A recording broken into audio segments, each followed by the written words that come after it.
So nagkainitan nga etong si Senator Ping Lacson at Senator Marcoleta. Dahil bakit daw sinasama ni Marcoleta ang kanyang personal na opinion sa isang interview doon sa Blue Ribbon Committee. Anak ng teteng, ngayon ko lang napagtanto na pwede ka na palang maging dalawang tao o dalawa yung pagkatao mo. Parang ganito yan eh.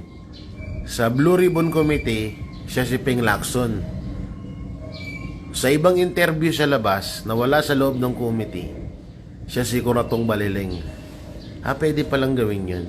Sa bagay, ginawa na rin yan dati ni Claire Castro.